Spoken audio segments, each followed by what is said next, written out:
Hello, beautiful people. This is the very under the weather Dr. Lisa Matthews from Atlanta Scalar. I'm going to do my story time with you. We're still in the chapter, My First Look at Heaven. When I broadened my view even more, I saw other landscapes, like deserts, snowy fields, coastlines, and grassy plains. These landscapes don't follow the same rules they do on Earth. Big surprise.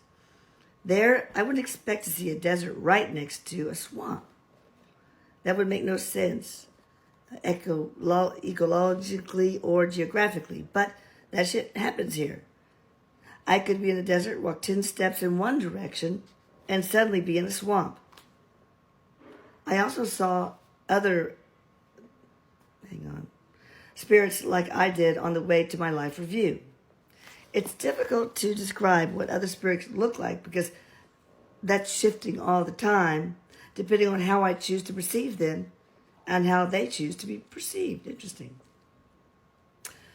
When I was first exploring, the only way I can think to describe it is that everyone just looked normal to me, kind of unremarkable. It was comforting. They were doing their own thing. It wasn't like they were paying attention to me going, "Hey, new guy." But I still felt like they were acknowledging me in some way. There were animals too, forest animals like deer, birds, and squirrels. None of them seemed to be domesticated. There were also animals I'd never seen on Earth.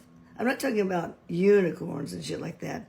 They were just life forces that are unique to heaven. One of the first unusual animals I saw was about the size of my hand.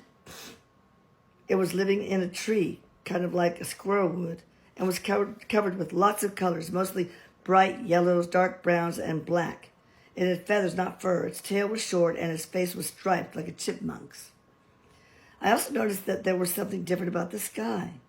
Or, I should say, that space above me, because it's not really the sky, like the sky on Earth. It didn't look like it belonged. It looked removed from the landscape, like it began thousands of miles away rather than merging seamlessly with the horizon, like it does on Earth.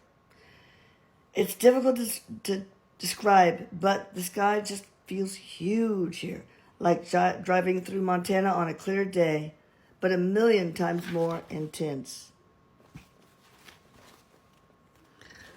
All the sights and sounds in this expansive landscape made me feel happy as hell, but at the same time it overwhelmed me a little bit.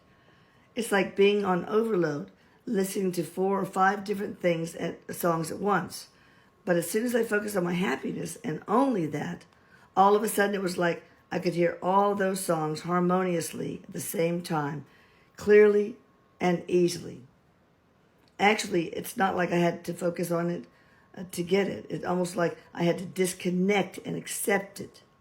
That's when I stopped feeling overwhelmed and started just feeling wonderment and even contentment. That's the end of that chapter, My First Look at Heaven. And we're going to Manifesting Things, chapter 12, which is next. All right. See you next week. Dr. Lisa Matthews, AtlantaScalar.com and ChannelingEric.com. Bye-bye.